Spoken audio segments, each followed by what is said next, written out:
So good afternoon, good morning, good evening, wherever you may be right now. I'm with Mr. Roland Lazenby because I wanted to exchange notes with him about the NBA because I don't have any updates recently. Well, we do have updates, but it's more rumors. But at least now we're gonna have some real talk. So Roland, good morning from where you are right now, and thank you for obliging. Thank you, Sir Brian. I am happy to talk. You know, I had to spend part of July and just about all of August editing Lindy's Pro Basketball Annual here in America. And I've done it for 27 years. And so writers who work for the magazine present all their analysis and features and interviews and breakdown of each of the teams. And so I've had an intense experience in August. Even as we went to press in August to have magazines out in September, things have continued to change. The NBA is still adding players to rosters and getting ready for another season. Yeah. Well, there are a lot of things. Most of the teams are complete right now. And before I get to that, I want to get into the hot things right now. One player that's really very hot off the presses is Ben Simmons. Yes, there's no question that is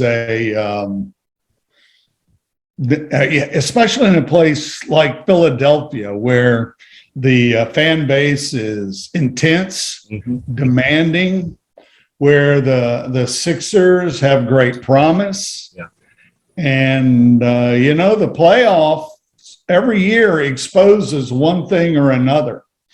And as Phil Jackson, one of the things he brought to the NBA was the great need to try to get the pressure off of players going into the playoffs. Of course, as Phil was trying to get the pressure off of them, he was dealing with fierce Michael Jordan, who was trying to heap the pressure on his teammates to see who could handle what.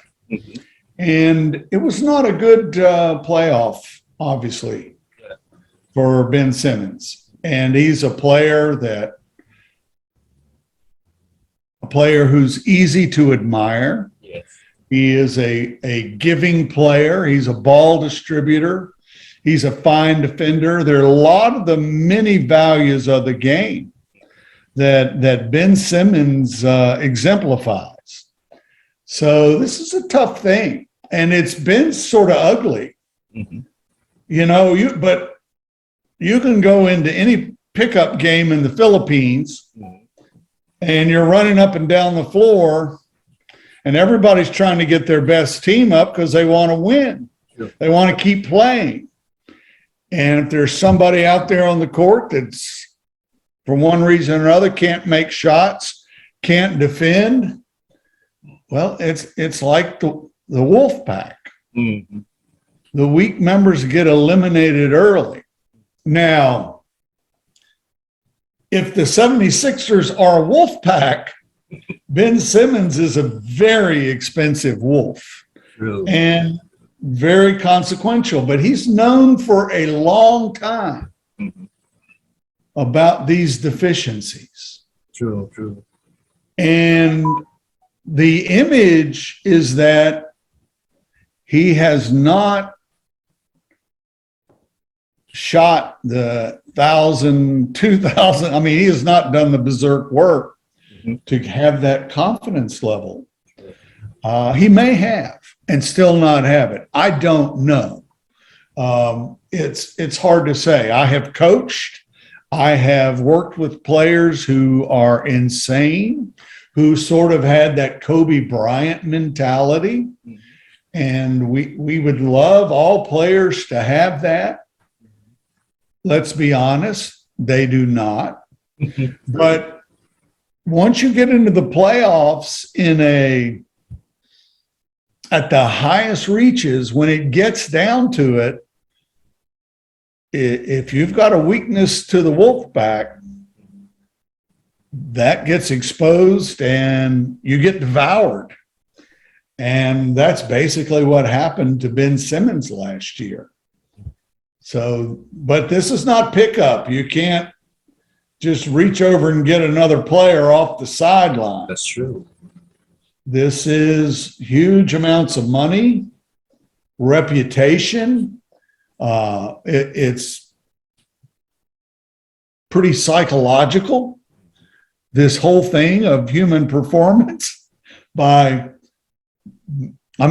these NBA players are paid lots and lots and lots of money to deliver. And, their agents are very aggressive in getting those fabulous contracts. And so it is a results-oriented business. And so one of the dramas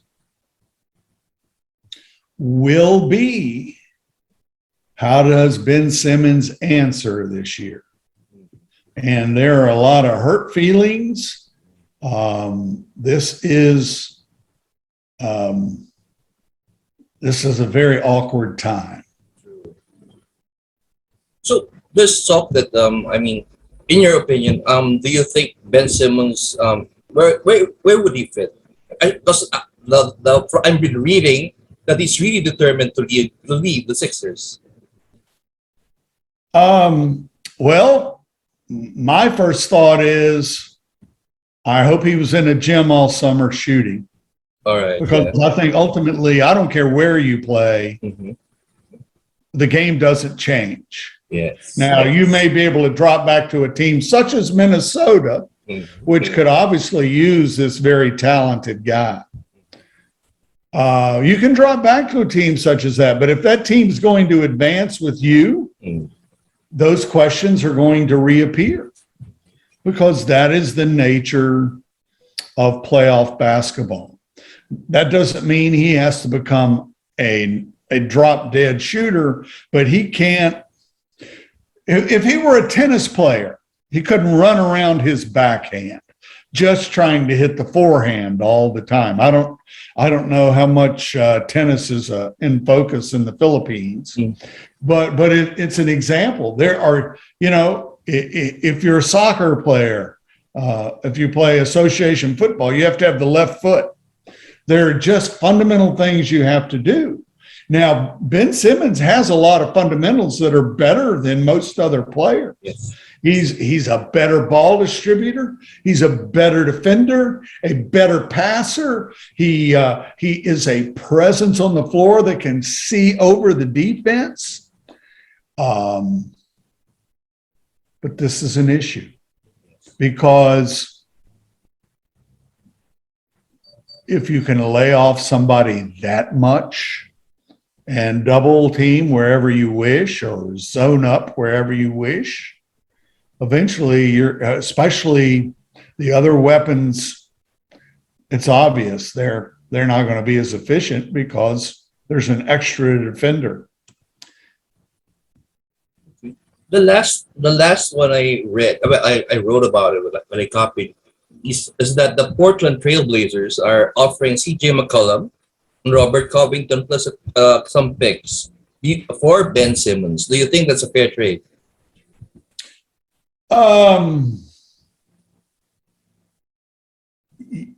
Yes, if they can match up the numbers in the NBA, anything's a fair trade. What's complicated it is Doc Rivers and the Sixers now coming back and saying, oh no, we want to keep Ben Simmons. Now that may be because they're in a fire sale situation. Everybody is looking at this as they can jump in and get a top player without having to give up much in return. And so theoretically, you could say CJ McCollum is a great fit, but does he do all those other things that Ben Simmons has done to advance the cause? And so I would say they want more. I would say and it's always hard to read because it's sort of looking at a poker game where you can't read the minds of the players. Mhm.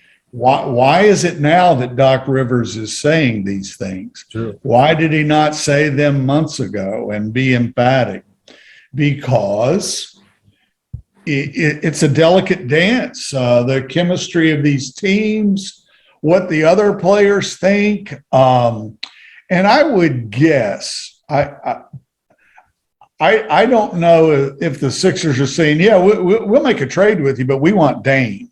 Or I don't know if that's the case. But suddenly, if you get Dame,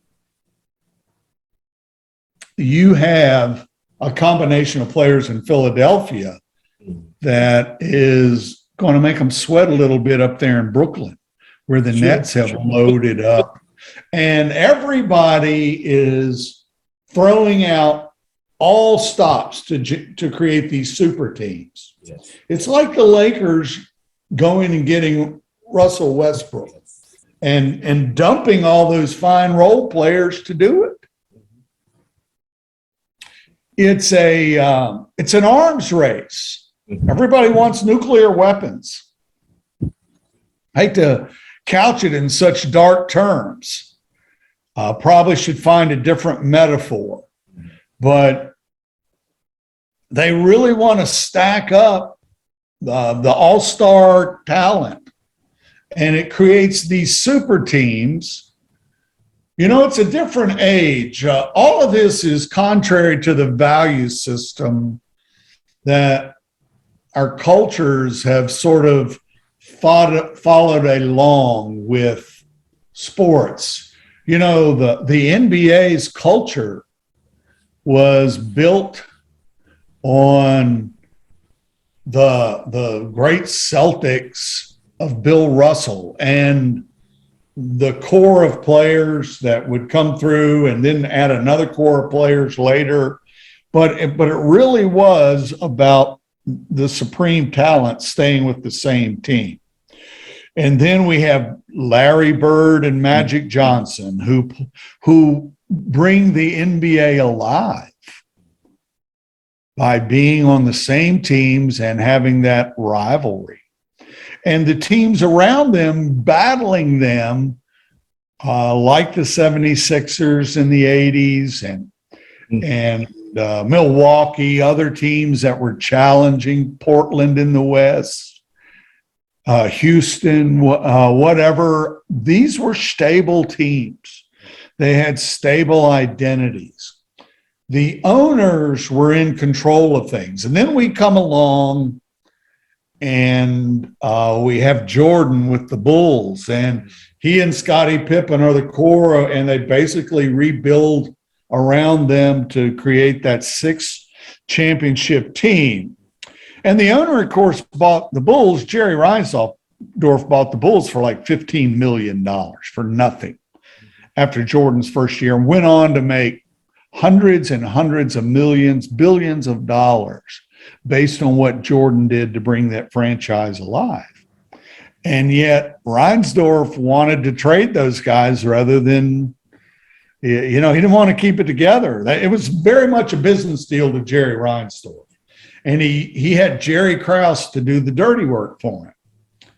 And that's fine. That's the way things have been. Owners have been that force. Now we're in the age of player power. And those loyalties are rare. Yeah. We have them, but they're all reconfigured. It might be the Clippers and the way they've built a loyalty with their new guys who have it hasn't paid off yet. They have to go through this knee injury with Kawhi Leonard, but they're all in with that. So the loyalty is transitory. The players have more power than ever. In a lot of ways, that's a very good thing. The owners can screw things up. Now, you've had some great owners, you've had a lot of not so great owners, and you have had some dreadful owners. Mm-hmm.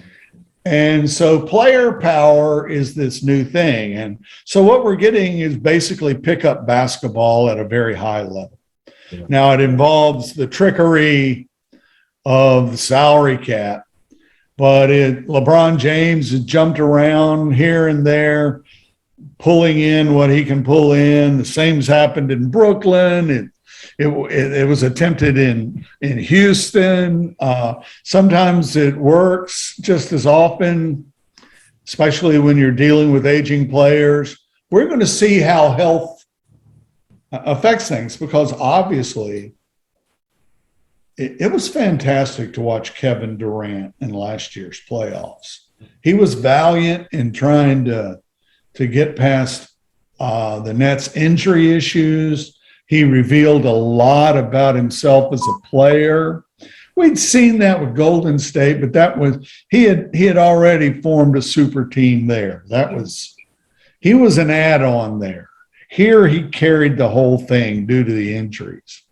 And so the Lakers have now added up with all these aging players. Mm-hmm. And the question is this going to work? Yes. Is this going, we've done the same thing with our rock bands, these global rock mm-hmm. bands, mm-hmm. And some of them are down to the wire. I've seen a number of them here in America. I'm amazed at how well some of these 70-year-old rock musicians can play and sing, and they are legendary for various reasons. Mm-hmm. And so we're sort of looking at an NBA that's sort of like trotting out aging rock bands for the fan base. We'll see. It's an interesting season because there's so much of that. Yeah. And then you have what happened with Milwaukee, mm-hmm. with the Greek Freaks stepping into the four, going down 0-2, and then flexing all of his ability with that group of teammates. And, you had Chris Paul stepping up as an aging guy, but that quickly exposed the limits of aging basketball talent. When Jordan did it as a player, he really wasn't all that old yet. And of course, in America, we're in the age of American football with Tom Brady having done amazing things as a guy, 42, 43 years old. Basketball, though, is not that forgiving. Now, playoff basketball is a different pace. Yeah. But the question is, can these aging teams get there? We'll see. In one sense, that's a wonderful drama. In another sense, basketball fans love to see emerging talent. They love to see that new kid on the block who has the chance to be a generational player, who can really accomplish things at a very young age. That's hard to do. Usually in athletics, we see a lot of the rookies suffer, but the all-time great players were very special as rookies many times. Jordan, incredible rookie. Larry Bird, Magic Johnson, unbelievable rookies. And so LeBron James, unbelievable rookie in a lot of ways. And so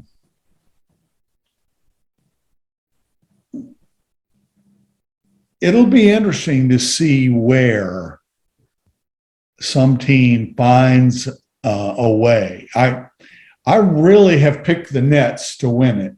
Okay. But I think that's a fairly common pick. Mm-hmm. It's the Vegas pick, the gamblers pick it. But we really don't know, because we could end up right back next spring where we were this year with the Nets struggling with aging players. With, the other thing about basketball that is so special and why so many people love it is the concept of chemistry. Yes. And chemistry is a mysterious thing. You can have some players who are not overwhelming individually, who are able to do the things and to fill the role that a team needs. And there is just a magical sense when chemistry happens. But it's not something that you can just figure out and read. You have to watch it. You have to sense it. And so these teams are reassembled with no idea of how the chemistry is going to happen. You can't look at this guy averaging 28 points and this guy averaging 31 points and say, oh, this is going to be a great fit. Excuse me. We saw that in Houston with James Harden and Russell Westbrook. Yes. And it is a 5-man game. There's one ball. And, the rules have been jimmied up so that you have to play basically one way. The clock is sped up in basketball today. It's not like the age where you had 24 seconds and a 10-second timeline to run the triangle. All of that's gone. And they want pace. Yes. Why do they want pace so badly? Because lots of players are scoring. They're taking lots of shots. That creates a lot more excitement and interest from the fans. And so ultimately, that's a financial formula more than a competitive formula, because we also get a lot of ugly basketball. True. That's true. And so it's all going to be interesting to sort out this season. Okay, you talked about the Brooklyn Nets. You're picking them, huh? Kevin Durant, if he'd had a little more help. Okay. So do you think that he has no help right now? I mean, with Kyrie Irving and James Harden, do you think he needs more? Well, he needed more last year. They were injured. Yes. And they were still sorting out their chemistry. And I suspect they'll still be sorting out that chemistry this year. That is, you have, and this is where the age of player power gets really tricky. Mm-hmm. If the organization isn't the power, if the players are running everything, then it becomes a function of their personalities. And it means your coaches are not vested in with some great power. Let's face it, LeBron James is running the show in Los Angeles. And that worked out good. They got a title during the pandemic. Can they sustain that? We'll see. He's an impressive guy. And he may be able to engineer everything, bringing in his people. I really don't have a clear take on how much is a basketball decision and how much is a business decision behind the scenes, as far as the management companies and the people running things. It will take a lot of time to expose some of those things to the fan base. It is complicated, and the power is immense. I'm not a close student of soccer or association football or whatever you want to call it, but you have powerful players there. I don't know if any league in any culture has more power than the players do in American professional basketball right now. I just question whether they do. Now, there are some powerful players in American pro football, but even Tom Brady, he doesn't call all of his own shots, and he has to step in and adhere to coaching. And anyway, who knows? It is an interesting time, and it's not just interesting in terms of the sport; it's interesting in terms of culture. And so we'll see. Who runs things. That's an issue planet wide. I have to say, who are the people who should be running things? That's a huge thing. True. Okay, we were talking. Actually, there's one more player that I'm really interested in what's going to happen to him. It's John Wall. Because I heard that he had an agreement already with the Houston Rockets. He wants out or something like that. Well, yes. I mean, he has. It's a marketplace, Mhm. and for whatever reason, he has fallen into the lonely island that has become the Houston Rockets. It is an island for, I guess the metaphor is the island for lost boys or lost toys, Mhm. or whatever. And so it's a penal colony of sorts in the NBA. He's not in with the in crowd anywhere. Mhm. And so player power means they're able to grab tens of millions of dollars. But when they do that, they wall themselves off. Mhm.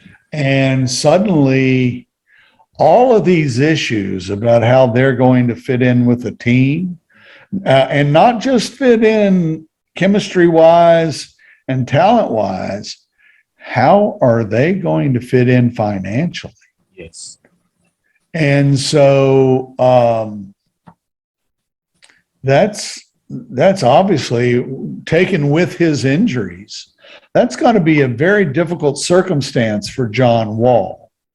There's an American Western Mhm. called Unforgiven. It's a 30-year-old movie, Clint Eastwood. Yeah. Okay.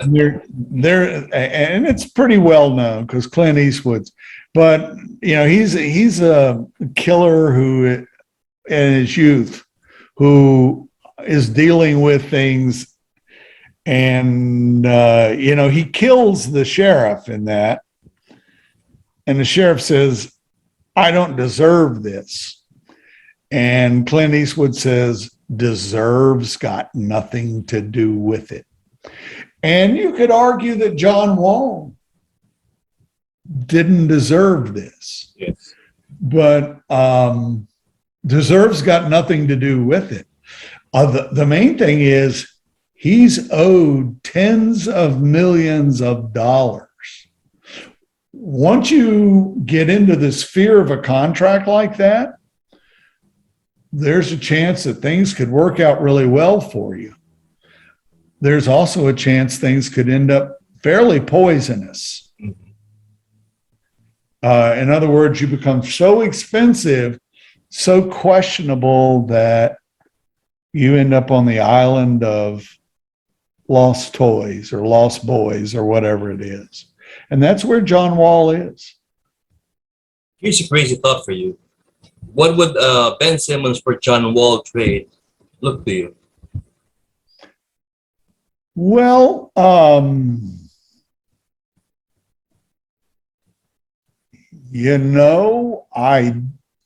it's been a while since he's displayed that level of proficiency.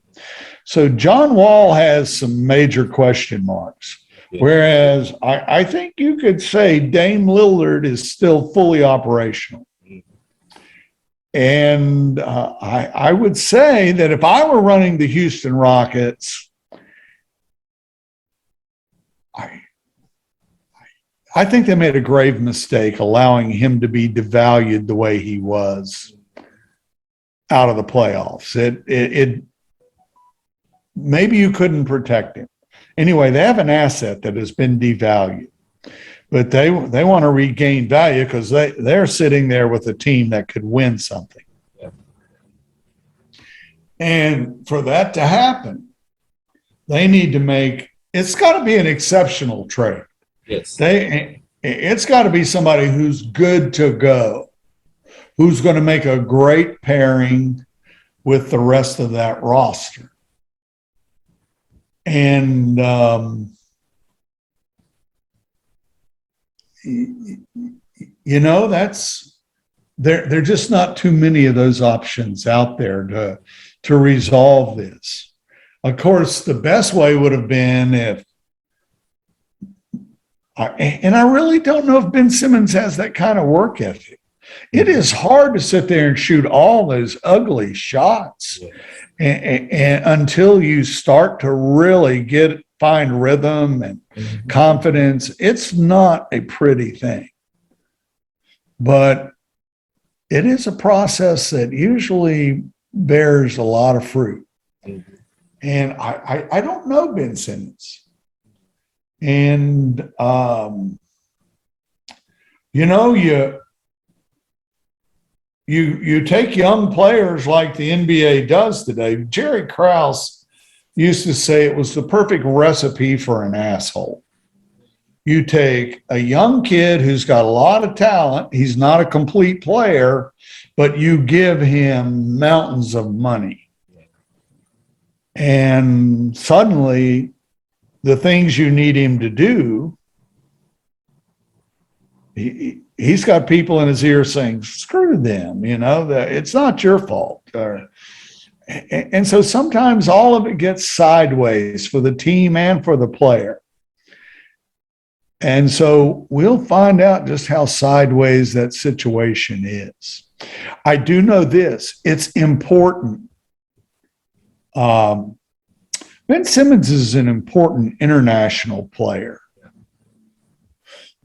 He's a representative of things. One of the amazing and wonderful things about the NBA is the turn it has made in the last 30 years, and particularly in the last 10 years, and it is currently making, to really be an international format where, because think about it, you know, there's just not that, there's 30 teams.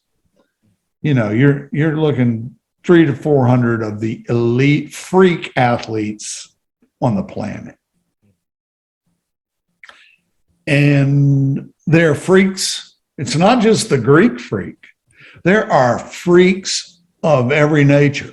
A lot of them are in like the development league because there's just not room enough for all the freakish athletes. And it's not just enough to be a freakish athlete. They have to have the unique skill sets to really, because you get on that NBA floor, fans everywhere know how quickly and you can see it in the Philippines where, you know, the leagues are what, 6'4" and under? Mm-hmm. Well, not really right now. No, they're already bigger now. Have they gotten bigger, or yeah, it's gotten bigger here. But it's still a league that has long prized athleticism. Yes, yes. And you can get exposed in a league like that. But you can get exposed in any league. I don't care if it's fat old men like me playing at 7 a.m. in the YMCA. You can get exposed. Whatever the talent level is, whatever the competitive level, there are certain people who are going to be able to operate it on skates. And others are walking around with cinder blocks tied to their ankles. And that's just always the way basketball has been. And boy, when you get to that freak level of the NBA, it really becomes obvious in a hurry. All right. Okay, let's go to the Lakers. I mean, you already mentioned a couple of things for the Lakers earlier. Okay, the first thing that comes to my mind is that aging lineup. Where do you think the Lakers are going to go with this? Um, I'm a skeptic. Okay. I think they've outsmarted themselves a bit. They've gotten rid of some of their fluidity in defense, and they've obviously tossed off role players. And if it was a rock band and you're dealing with names and everybody can watch somebody take a solo and cheer and go crazy, and then the spotlight is on somebody else. But these aren't rock bands. This is cutthroat competition. And back to the wolf pack metaphor a minute. You know what happens to old wolves? They become breakfast. Sure. And they get eaten alive. And can the Lakers protect their old wolves? Maybe. I mean, they have very long teeth, though. Mm. They are long in the tooth. And so it'll be interesting. You know, there'll be a lot of older people really celebrating if they do. But you know, I would say that if basketball still had a great development system, we would have better players coming into the NBA as young players. The problem is so many of the young players coming into the NBA are very raw. They're like veal. They've been kept in cages and fed milk, and they have been run through a very specialized system. But you just don't know, because the process itself comes into question. And so we're going to find out. I'm eager to see some young players come in the league and just kick ass and take that back, just to be that fierce, to throw off. And I think that's the other charm of an international format.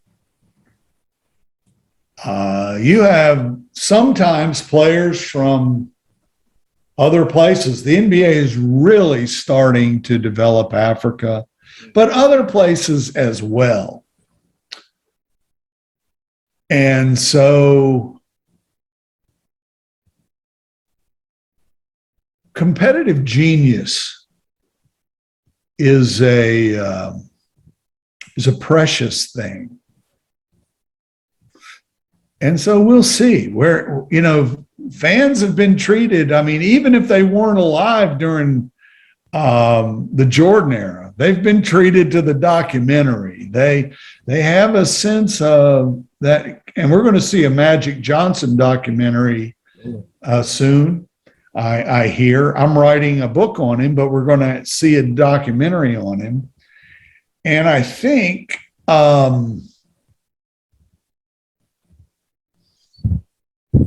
I think we are going to be looking. We know what competitive genius is. We know the uncompromising nature of a Kobe Bryant. Mm-hmm. And we're going to be looking for that. You know, those guys have established a touchstone. And so it's going to be interesting. Even when you watch the NBA summer leagues, you get to see some of those players that show flashes. They're not complete players, but I think we'll find out a lot this season. Maybe some of these old rock bands will stay in tune. Who knows? Well, they got a big fish in Westbrook. Yes, Westbrook is he's a one-man band. And he I've been friends with one of the people who worked with him a long time. And Westbrook has all this ability, but he's sort of like what we would see if Jordan had never gotten married to the triangle and had something that allowed him to find a means to bond with teammates and to include them. It's hard when you have somebody so much more talented. It really requires a lot for a basketball player, a supremely talented player, to get in the right context, to have the right coach, the coaches, the right teammates, the right organization. It's really hard to get all that matched up through the salary cap, and Russell has been that guy who's never really been matched up well, or if it was a good match, people didn't recognize it. So it'll be interesting to see if that happens. There's going to have to be an awful lot fall in place for the Lakers to succeed, but they could. But it's going to take a lot to figure out how they're going to play. And but LeBron James is he's done it various places. So if anybody's going to preside over that, he's the guy. Everybody's got a lot on the line. Everybody wants another title. Everybody wants to be the GOAT. But nobody wants to make the cheese. Yes. But looking beyond, do you see Russ, win or lose for the Lakers this year? Do you see Westbrook staying in Hollywood? Or maybe this is just a temporary stop? Well, that's his home. Okay. And, he went to college there. And it has that potential to resonate, to maybe melt because he'd become cynical. There's no question he's a cynical dude. You got somebody, he's like a John Wall. Mm-hmm. He goes in now, he's at a different level. John Wall's really good. But Westbrook, he's a freak. He's a real freak. Now, he's not a great shooter.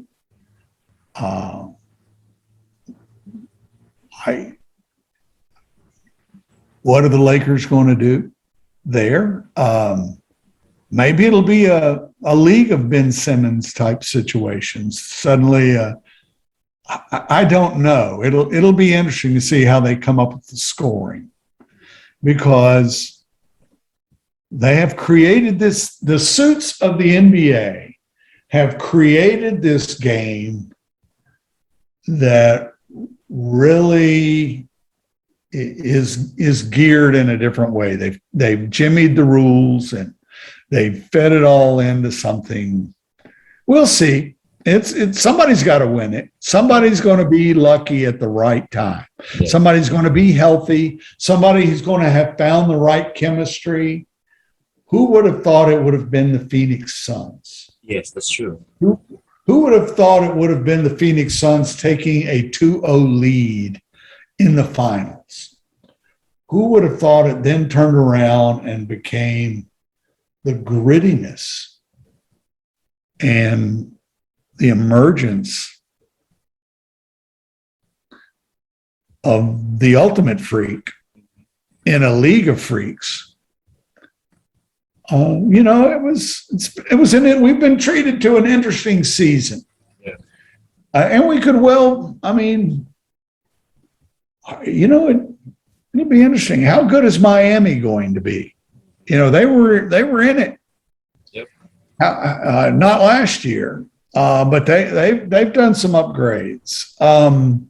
who's going to put it all together and figure out the way you can play and just settle in on that, all those elusive elements there, I don't know. Maybe Philly will, the Lillard thing has been neat for Portland, but it's sort of plateaued for a while now. And sometimes these teams just acknowledge the plateau. Mhm. I don't know if the folks in Portland would make that trade, because at the very least, Lillard he's exciting. Yeah. They may not win any titles with him, and they may be too hitched to what he does. But what he does is exciting has been for the fans. Hard to know. Everybody's getting paid no matter what happens. Yes. That's the thing. Everybody gets rich in the NBA. Mm-hmm. So in one sense, I don't feel too bad for any of them. They are all fabulously wealthy. They will never have to work unless they do stupid things with their money, and throw it all away and trust the wrong people. Then it becomes sad cases, but they all have the kind of money that could leave their families well off for generations. And so who knows? Yeah. Well, I don't know. I'm really curious also what's going to happen, especially, you mentioned it, the Lakers and the Nets have, not so young lineups. I don't know. Will they fix their problems? Yeah, that's another thing. What's Atlanta doing? What's going on in Dallas? This young talent we're clamoring for, there's some of it out there. Yeah. And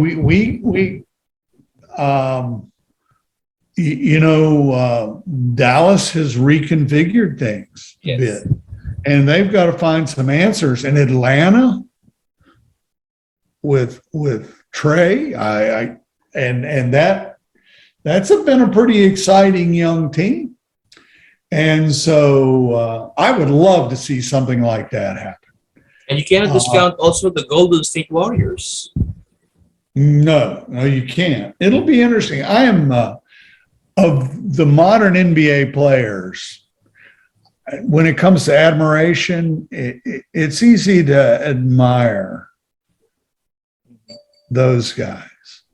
And it's easy to admire Klay Thompson. Yes. And to really, I try to be a dispassionate observer. And, but it's hard not to really root for a guy like Klay Thompson. He does it all the right way. He comes from a family that has done it the right way. He comes from exception. His father, his uncle, Andy Thompson is the guy who, shot all of the footage for The Last Dance back in the day. So it's hard not to root for that team. So we'll see. And Steve Kerr, come on. He's one of the best guys. And these are people in one form or another that have been great to me. Mm. So that always creates a soft spot in my heart when I have people who will take the time to talk to me. That's not a big priority, but they do, some of them. And so it's been good.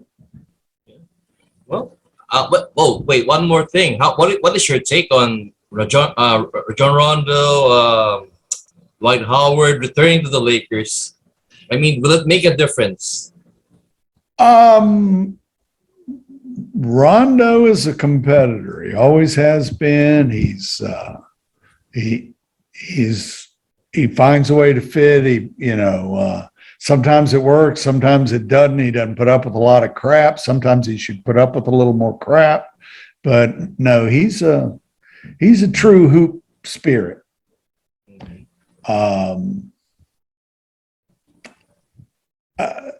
Dwight Howard, he's an asset. Even though he's a goofball, he's an asset. And so, you know, they're in an operation to get rid of your ass in a hurry. They're not there on big money. Mm-hmm.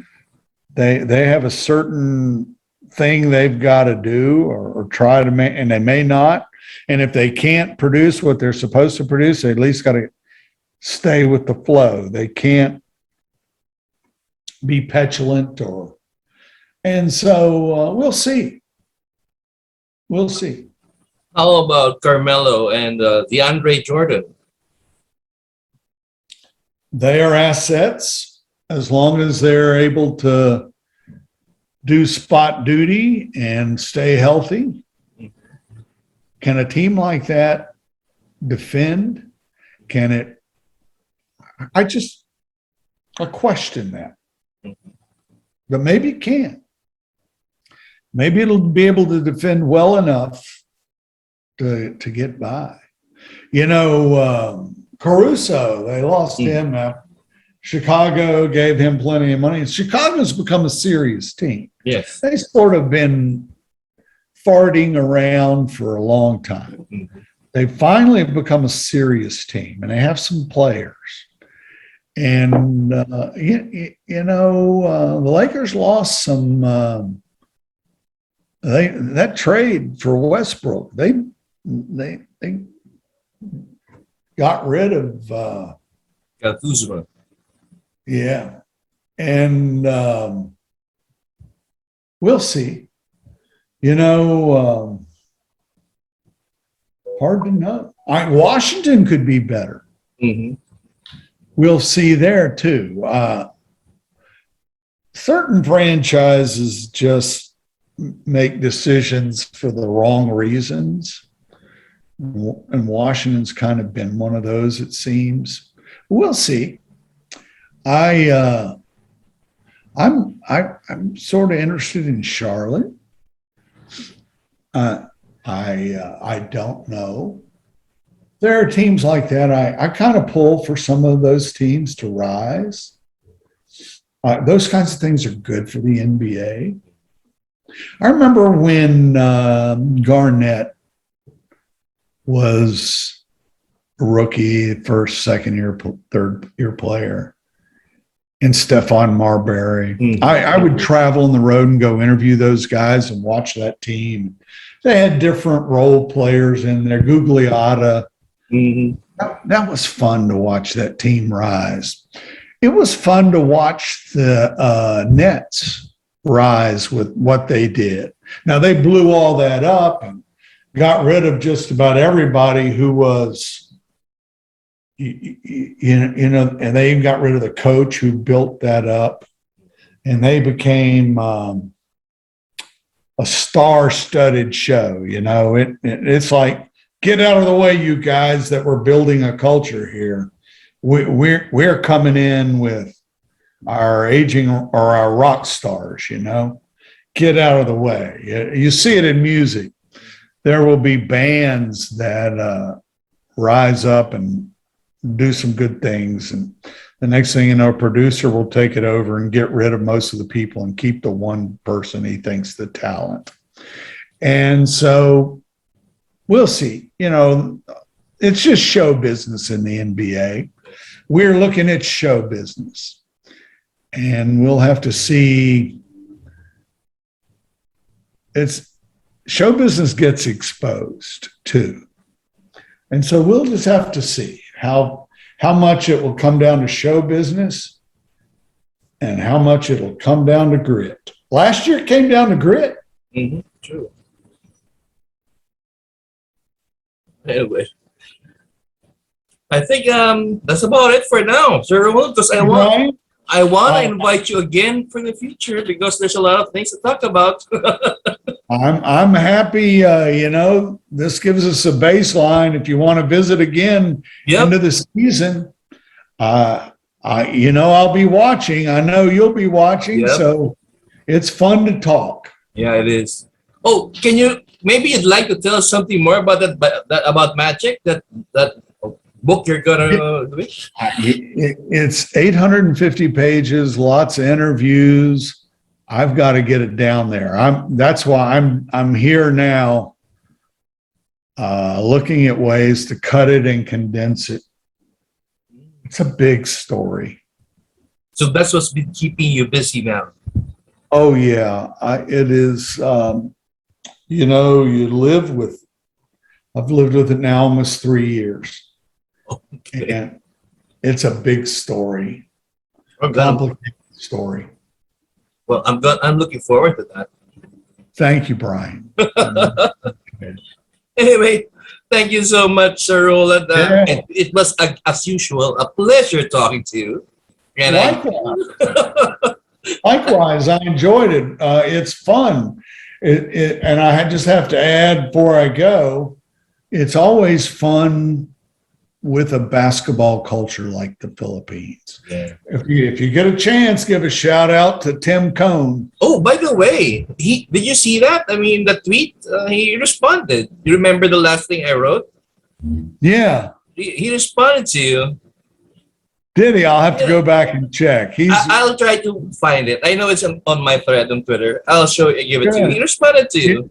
He came to this country at I was in the middle of some crazy stuff. He was in Washington, and I was in the middle of actually some serious family issues. And so I wasn't able to go meet him. And I didn't know he was coming.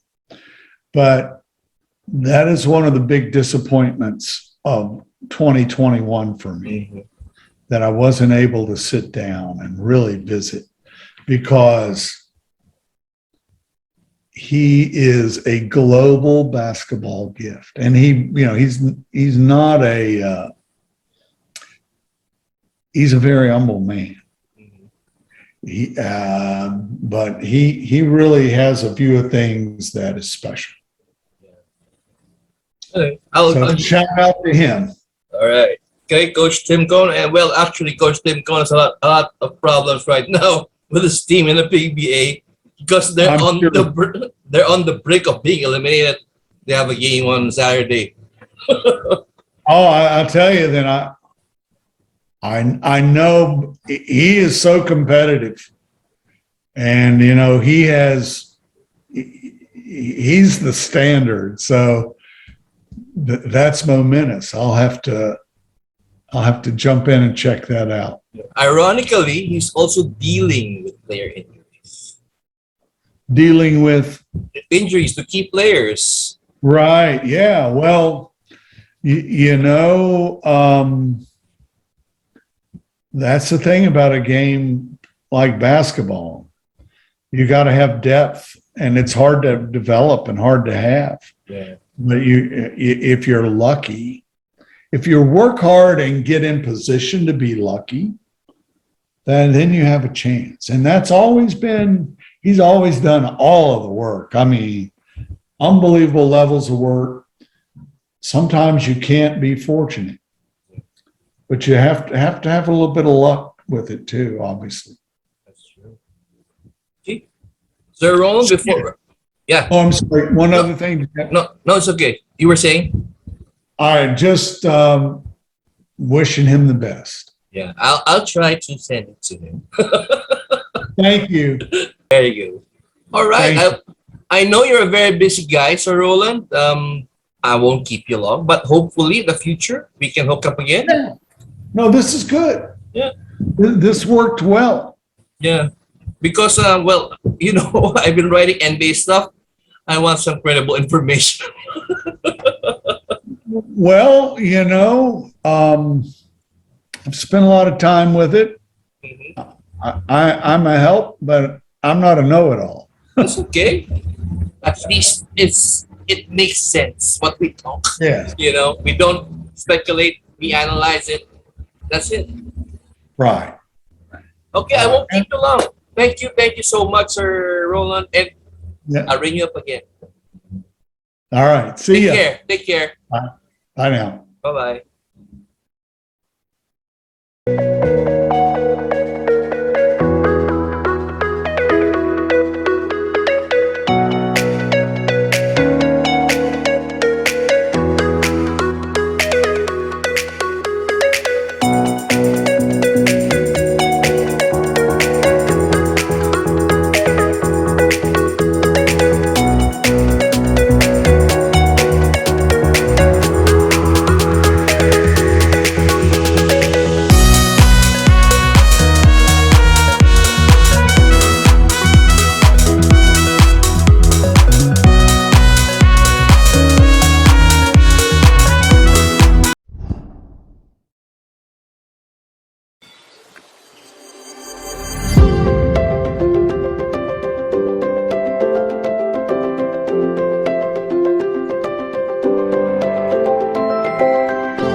In these uncertain times, when health and cleanliness are the most important factors of the day, where germs and viruses are everywhere, when all hope is lost, it's great to know that there's one cleaning company that stands above the rest. Clean Patrol is there for you, to serve you in all your cleaning needs. Clean Patrol designs and caters to your needs, whether you are a big or small business, private home, vehicle, or even post-construction. Clean Patrol has agents ready to serve. So what are you waiting for? Pick up the phone and call now. Operators are standing by. You can also check them out on Facebook and Instagram. Go ahead, tell them Tony sent you.